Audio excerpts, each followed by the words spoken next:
পশু শৈব কুটুম্বকমের মন্ত্র সারা ভারতবর্ষের মধ্যে যে লালিত হয়েছে মত প্রকাশের অধিকার, সেটা তিনি পৃথিবীর মানুষের সামনে গিয়েছিলেন। তলবার দিয়ে নয়, তরবারির অগ্রভাগ দিয়ে কোনো রাষ্ট্র তৈরি করে নয়, তিনি দেখিয়েছিলেন যে সাংস্কৃতিক জাতীয়তাবাদ বা সাংস্কৃতিক প্রবাহই সারা পৃথিবীর মানুষকে একটা নির্দিষ্ট শান্তির পথ দেখাতে পারে।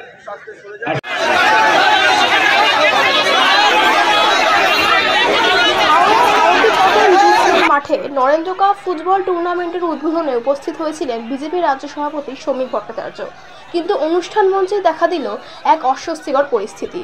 কারণ বিক্ষোভে সরব হলেন রাজ্যের ক্রীড়া প্রতিমন্ত্রী তথা শিবপুরের বিধায়ক মনোজ তিওয়ারি। 11ই সেপ্টেম্বর বিবেকানন্দের শিকাগো বক্তৃতা দিবসে গোটা রাজ্যে ফুটবল খেলার কর্মসূচি নিয়েছে সরকার। সেই উপলক্ষে ছিল এই টুর্নামেন্ট, কিন্তু দীর্ঘদিন ধরে বন্ধ আরতি কটন মিল আর বকেয়া শ্রমিক পাওনা ঘিরেই ক্ষোভে ফেটে পড়লেন মন্ত্রী। মনোজ তিওয়ারি সাফ জানালেন, কেন্দ্র সরকার শ্রমিকদের দিকে একবারও তাকাচ্ছে না, অথচ এই মাঠেই চলছে ফুটবল উৎসব। এটা শ্রমিকদের প্রতি অবিচার। অন্যদিকে বিজেপি রাজ্য সভাপতি শ্রমিক ভট্টাচার্য বলেন, এই মিল চালু হওয়া জরুরি। হাওড়ার সাংসদ প্রসূন বন্দ্যোপাধ্যায় বিষয়টি লোকসভায় তুলেছিলেন, তবে যেভাবে প্রতিমন্ত্রী বিক্ষোভ দেখালেন তা অসৌজন্যমূলক। হাওড়ার রাজনীতিতে এদিন কার্যত মুখোমুখি হলেন তৃণমূলের প্রতিমন্ত্রী ও বিজেপির রাজ্য সভাপতি।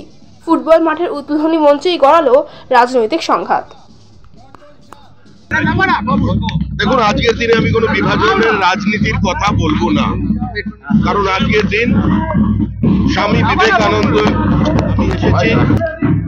স্বামী বিবেকানন্দের ঐতিহাসিক শিকাগো বক্তৃতার দিনে কচ্ছ থেকে কোহিমা, সোমনাথ থেকে গৌহাটি, কাশ্মীর থেকে কন্যাকুমারী, সারা ভারতবর্ষের সমস্ত জায়গায় আজকে এই ফুটবল টুর্নামেন্ট চলছে নরেন্দ্র কাপ। কারণ আজ শিকাগো বক্তৃতার ঐতিহাসিক দিন। পরাধীন ভারতবর্ষের মাটিতে দাঁড়িয়ে যিনি বিশ্ব শান্তির স্বপ্ন দেখাতে পেরেছিলেন, ভারতীয় বহুত্ববাদ, ভারতের মত প্রকাশের অধিকারকে যিনি সারা পৃথিবীর মানুষের সামনে তুলে ধরেছিলেন, তার প্রতি সম্মান জানাতেই আজকে 11 তারিখ থেকে 17 তারিখ পর্যন্ত এই নরেন্দ্র কাপের আয়োজন করা হয়েছে। 17 তারিখ আমাদের বিশ্বকর্মা পুজো, একই দিনে আমাদের পৃথিবীর জনপ্রিয়তম রাজনৈতিক ব্যক্তিত্ব দেশের প্রধানমন্ত্রী নরেন্দ্র মোদীর জন্মদিন। সেই জন্যই আমি এখানে এসেছি। আমার উদ্দেশ্য কোনো রাজনৈতিক দলকে আক্রমণ করা নয়। কোন মন্ত্রী প্রতিবাদ করেছেন? মিল বন্ধ থাকলে মিলের মজদুররা তো চাইবেনই সেটা খোলা হোক, তা আমিও চাই।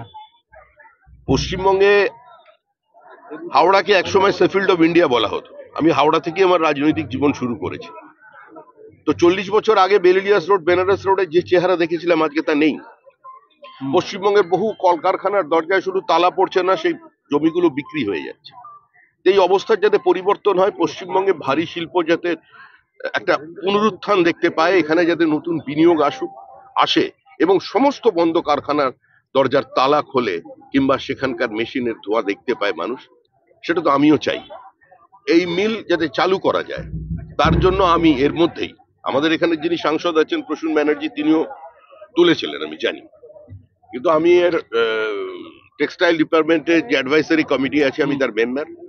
আমিও বলেছি যে কটা মিল বন্ধ আছে সেগুলো যাতে পুনরুজ্জীবিত করা যায় বা শ্রমিকদের সমস্ত দাবি দাওয়া মিটিয়ে যাতে সেখানে আরো বেশি অ্যাডভান্স টেকনোলজি দিয়ে শিল্পকে একটা পুনরুজ্জীবন দেওয়া যায়, তার জন্য সচেষ্ট হবে এবং ভারত সরকার এই বিষয়টি নিয়ে চেষ্টা করছে। এর মধ্যেই জুট সেক্টরের আধুনিকীকরণের স্বার্থে তারা অনেক ফান্ড নিয়ে এসেছে।